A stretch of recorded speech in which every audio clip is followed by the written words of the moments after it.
राधे राधे दोस्तों।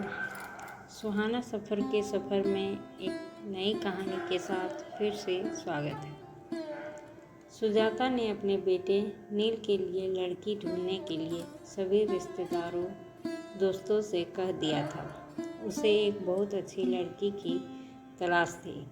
वह अपने पति राघव से इसी बात की चर्चा करती कि जब दुल्हन इस घर में आएगी तो घर कितना खुशहाल हो जाएगा। चांद सा टुकड़ा लाऊंगी अपने राजकुमार के लिए। नील से भी बार बार पूछती कि लड़की तुझे कैसी चाहिए, पर नील हंस कर टाल देता था। क्या मम्मी, अभी कहाँ, मुझे बहुत कुछ करना है। उम्मीद नहीं थी कि नील फ़ोन पर अपनी पसंद की लड़की को चुनकर उसके सामने रिश्ते का प्रस्ताव ले आएगा। सुजाता के लिए ये एक बहुत बड़ा धक्का था। शाम को 2 कप चाय के साथ सुजाता अपने पति के पास बालकनी में बैठ गई। राघव ने पूछा, क्या हुआ सुजाता, आज चीनी डालना भूल गई चाय में? अच्छा। सुजाता का ध्यान विचारों से हटकर चाय की तरफ गया।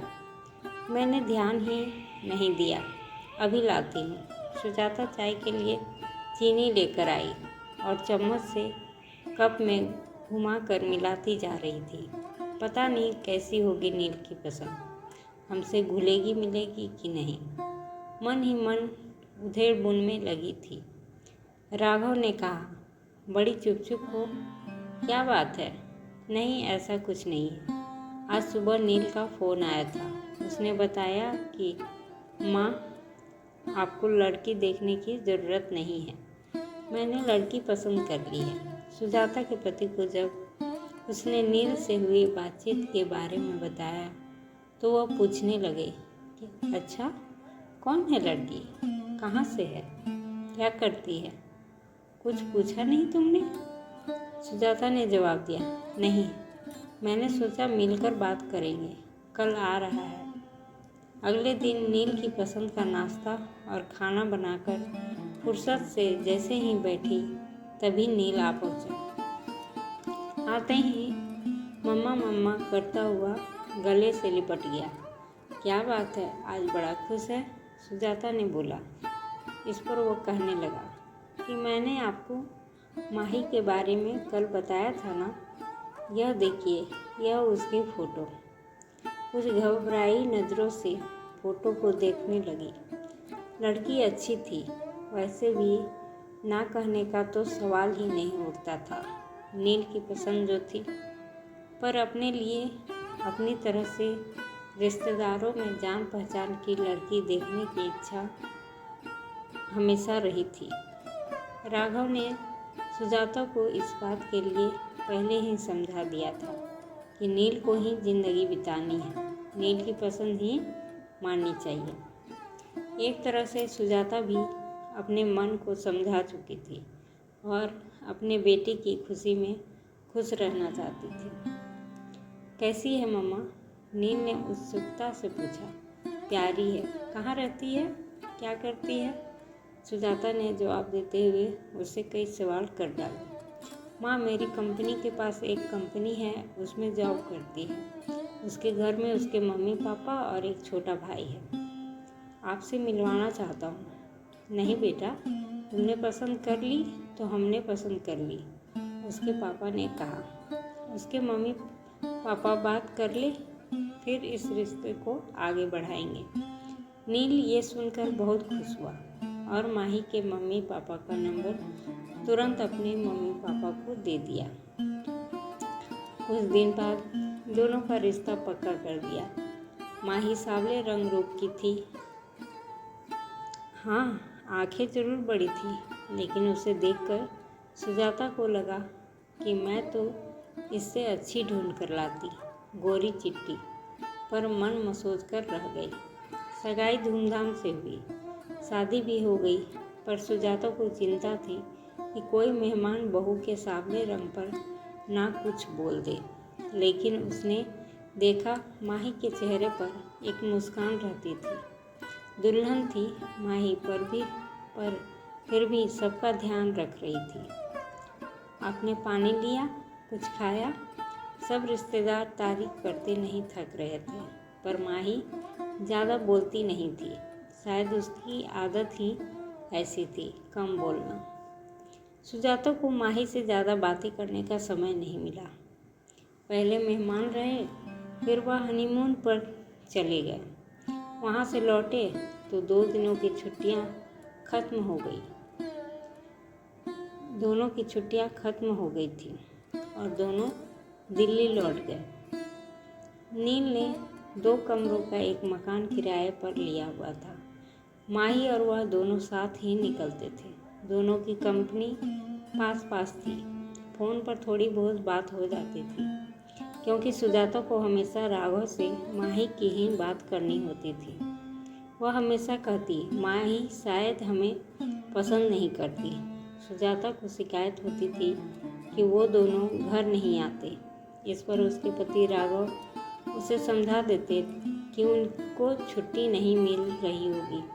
अभी शादी पर तो ली थी कितनी सारी छुट्टियां, पर सुजाता के मन में एक डर था। बिना जान पहचान शादी हुई। माही के कम बोलने की आदत की वजह से सुजाता और माही शादी होने के बावजूद भी एक दूसरे को ज़्यादा करीब से नहीं जान पाए थे। एक दिन नील ने फ़ोन किया और कहा, आप और पापा कुछ दिन के लिए आ जाओ। हम दोनों को छुट्टी नहीं मिल रही है, लेकिन आप लोग यहाँ आ जाइए, साथ मिलकर रहेंगे। सुजाता ने बहुत आनाकानी करते हुए मना किया, नहीं अभी नहीं, फिर कभी। लेकिन नील मानने को तैयार नहीं था। अच्छा, तेरे पापा से पूछकर बताऊंगी। राघव के यहाँ कहने पर सुजाता की खुशी बढ़ गई और उसने एक लिस्ट तैयार कर ली कि क्या क्या राघव के साथ वह बाजार से जाकर नील की पसंद का लेगी। माही की भी खाने पीने की पसंद उसे पता चल चुकी थी, इसलिए उसने लड्डू, पंजीरी और घर का भी काफ़ी सामान बना लिया था और बाजार से भी उनके लिए शर्ट और सूट खरीद लाई थी। आखिर पहली बार बेटे और बहू के पास रहने जा रही थी। राघव और सुजाता टैक्सी करके दिल्ली पहुंच गए। सुजाता सोचने लगी, माही ऑफिस होगी, छुट्टी तो ली नहीं होगी। दरवाजे पर ताला नहीं था। सुजाता को अच्छा महसूस हुआ। डोरबेल बजाते ही माही ने पैर छुए और नाश्ता और चाय लेकर आ गई। माही ने कहा कि आप नहा धोकर कपड़े बदल लीजिए, मैं थोड़ी देर में खाना लाती हूँ। सामने नया टॉवल रख दिया। ये देखकर राघव मुस्कुराया। थोड़ी टेढ़ी निगाह से सुजाता थोड़ी सी मुस्कुराहट के साथ नज़रें नीची करके नाश्ता करने लगी। देखा, बहू कितनी समझदार है। राघव के ये कहने पर सुजाता कुछ नहीं बोली, कहती भी क्या। शाम को जब नील आया तो सब खुशी से मिले। सुजाता सामान दिखाने लग गई। सब खुश थे। नील, सुजाता और राघव बातें कर रहे थे। माही अपने इधर उधर के काम समेटने में लगी थी। बस एक छोटी सी मुस्कुराहट लिए। रात का खाना बाहर से ही ऑर्डर कर दिया था। सबने मिलकर खाना खाया। खा पीकर सब सोने चले गए। माही ने 2 चादर, 1 जग पानी और गिलास सब रख दिया था। सुजाता को मन ही मन खुशी हो रही थी। जैसा उसने सोचा था, माही वैसी ही थी, घर को घर समझने वाली। अगले दिन ऑफिस था।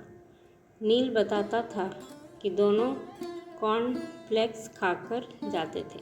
सुजाता ने सोचा उन्हें कंपनी में मिल जाता होगा खाना, इसलिए कुछ ज़्यादा खाकर नहीं जाते। उसने सोचा क्यों ना मैं अपने और राघव के लिए कुछ बना लूँ। तभी माही की आवाज़ से उसका ध्यान टूटा। माँ, नाश्ता रेडीमेड है, ढोकला नील ने बाजार से ला दिया था। सुजाता ने देखा, माही नया सूट पहनकर तैयार थी। ये वो सूट था जो सुजाता लाई थी। माही ने आगे बोला, खाना बना दिया है, खा लीजिएगा। अपने दिए सूट में माही को देखकर सुजाता को खुशी महसूस हुई कि माही ने दिए का मान रखा। सुंदर लग रही हो माही, सुजाता ने धीरे से कहा। और तुरंत बात पलट दी। अरे मैं बना लेती नाश्ता। माही ने कहा, नहीं माँ, आप क्यों काम करेंगी। अच्छा चलते हैं, कहकर गले लगकर ऑफिस के लिए निकल गई। सुजाता ने माही की आंखें पढ़ ली थी कि बिजी होने पर भी छोटी छोटी बातों का ध्यान रख रही थी माही। राघव सुनो, सुजाता ने अपने गालों पर हाथ रखकर कहा। मुझे माही के गले लगने का स्पर्श देर तक महसूस हो रहा है। आज बेटी होती तो ऐसे ही गले लगाती। राघव ने भी अखबार पढ़ते पढ़ते भावुक दिल से हाँ कहा। लेकिन अगले दिन राघव से सुजाता कहने लगी, क्या फ़ायदा आने का, दोनों को छुट्टी भी नहीं है और टाइम भी नहीं बिता पाते हमारे साथ। राघव ने भी हाँ में हाँ मिला दी। सुजाता कहने लगी, 1-2 दिन में हम चले जाएंगे। अगले दिन माही सुबह ही नाश्ता बनाने में लग गई। सुजाता ने माही से कहा, तुम तैयार हो जाओ, ये मैं कर लूँगी। नहीं माँ, आज शुक्रवार है, हम दोनों ने छुट्टी ली है और शनिवार इतवार की तो छुट्टी होती ही है। हमारी 3 दिन आपको ये शहर घुमा देंगे। मन ही मन सुजाता मुस्कुरा रही थी कि बेटे बहू के साथ पूरा दिन बिताएंगे। चारों घूमने निकल गए। जहाँ भी संभल कर चलना होता, माही तुरंत सुजाता का हाथ पकड़ लेती। 3 दिन पता ही नहीं चले। अगले दिन सुजाता सुबह ही उठकर रसोई में आ गई। माही तुरंत बोली, मम्मी जी कुछ चाहिए? नहीं, सुजाता ने कहा, मैं तो इसलिए चली आई कि दोनों मिलकर काम करेंगे, सब काम जल्दी हो जाएगा। ये सुनकर माही मुस्कुरा दी। दोनों ने मिलकर नाश्ता बनाया और माही ऑफिस के लिए तैयार हो गई। नील और माही चले गए। सुजाता राघव से माही की तारीफ किए जा रही थी और राघव मुस्कुरा रहे थे। तुम वही हो जो माही के लिए इतना डरी बैठी थी। सुजाता धीरे से मुस्कुरा दी थी। शाम को नील और माही ऑफिस से आए। खाना खाते समय राघव ने कहा, नील हम कल जाने की सोच रहे हैं। नील ने कहा, अभी तो कुछ और दिन, अभी तो खूब मन लग रहा है। आप अकेला तो महसूस नहीं कर रहे हैं? नहीं नील बेटा, तुम्हारी मम्मी साथ है ना, तो दिन आराम से कट जाता है। कभी टीवी देख लेते हैं और कभी अखबार पढ़ लेते हैं। ऐसे में समय का पता नहीं चलता। नील ने कहा, तो फिर क्यों जाना है? खाना खाने के बाद बर्तन समेट कर माही कमरे में आकर बोली, मम्मी जी शाम को ऑफिस से आकर बहुत अकेलापन लगेगा। आप दोनों के आने से रौनक हो गई है। थोड़े दिन और रुक जाइए, या मैं तो कहती हूँ कि आप हमारे साथ ही रहिए। वैसे भी अब पापा जी रिटायर हो गए हैं, कोई काम नहीं है। आप दोनों का ध्यान हम पास रहकर ज़्यादा अच्छे से रख पाएंगे। जो माही बोलती नहीं थी, वह आज बड़ी बड़ी बातें कर रही थी। राघव और सुजाता एक दूसरे को देखकर मुस्कुरा रहे थे। सुजाता ने माही के पास आकर उसका हाथ अपने हाथों में ले लिया। कहने लगी, कितना ध्यान रखती हो तुम हम सबका। नील बड़ा किस्मत वाला है जो हमें एक अच्छी बहू मिली। इतनी अच्छी तो मैं भी ढूंढ नहीं पाती। यह सुनकर माही सुजाता के गले लग गई। माही बोली, मम्मी जी मैं भी किस्मत वाली हूँ जो ऐसा परिवार मिला। प्यार और अपनेपन की वजह से दिल की बात दिल तक पहुँच गई थी। आजकल दोनों के रिश्तों में बदलाव आया है। समझदारी और प्यार से रिश्ते मजबूत होते हैं। दोस्तों, आपको ये कहानी कैसी लगी? अगर अच्छी लगी हो तो लाइक और सब्सक्राइब करें। धन्यवाद।